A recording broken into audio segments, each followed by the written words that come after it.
Guys sunset பார்க்க வந்தேங்க. மணி நேரம் உட்காந்து சன்செட் தான் பார்த்துட்டு இருந்தோம். செம்மையாக இருந்துச்சுங்க. ஆக்சுவலாக இன்றைக்கி வந்து கொஞ்சம் க்ளவுடியாக இருக்குது போல். ஸோ அதனால் வந்து ரொம்ப கிளாரிட்டியாக தெரியலன்னு வச்சுக்கோங்களேன். பட் சூப்பராக இருந்துச்சு வர வழி எல்லாமே.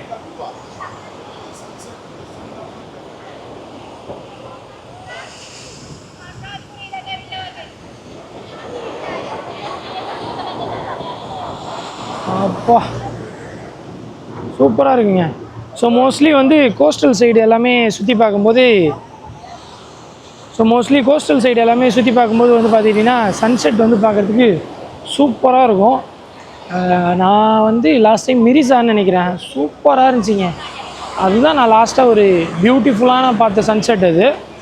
ஸோ அதுக்கப்புறம் இன்னும் ரொம்ப அழகாக நான் வந்து பார்க்கவே இல்லை. மேபி இந்த கோஸ்டல் ட்ரிப்பில் வந்து நம்ம பார்க்கலாம் கண்டிப்பாக. ஸோ நீங்கள் இந்த ஏரியாவில் இருந்தீங்க அப்படின்னா கமெண்ட் பண்ணுங்கள் எந்த ஏரியா அப்படின்ட்டு. ஹோப்ஃபுல்லி ஒரு மீட்டப் மாதிரி வைக்கலான்ட்டு. ஏன்னா நிறைய மெசேஜுங்க, என்னால் முடியல ரிப்ளை பண்ணி. யாருக்கு ரிப்ளை பண்ணணும்னு எனக்கு தெரிய மாட்டேங்குது. அந்த ஊரை தாண்டிடுறேன். அப்புறமா வந்து ப்ரோ என்ன ப்ரோ லாஸ்ட்டாக மெசேஜ் பண்ணவே இல்லை அப்படின்னு கேட்குறீங்க. எனக்கு புரியுது, நான் ட்ராவலும் பண்ணணும், எடிட்டும் பண்ணணும். அட் த சேம் டைம் கரண்ட்டாக இப்போவே போஸ்ட் பண்ணுறேன் நான். அதுதான் கொஞ்சம் கஷ்டமாக இருக்குது எனக்கு. முன்னாடிலாம் கொஞ்சம் டைம் விட்டு போஸ்ட் பண்ணுவேன். இப்போ உடனே போஸ்ட் பண்ணுறதுனால ஸோ அது கொஞ்சம் இதுவாக இருக்குன்னு வச்சுக்கோங்களேன். ஸோ முடிஞ்ச அளவுக்கு பார்ப்போம். ட்ரிப்பு முடியச்சு ஒரு மீட்டப் மாதிரி கண்டக்ட் பண்ணலாம். நீங்கள் ஃப்ரீயாக இருந்தீங்கன்னா வாங்க. நான் ஏதாவது ஒரு மேபி கொழம்பு இல்லை ஜஃப்னா அந்த மாதிரி எங்கேயும் இன்பிட்வீனில் பட்டிக்குளம் கூட யோசித்து வச்சுருக்கேன், பார்ப்போம்.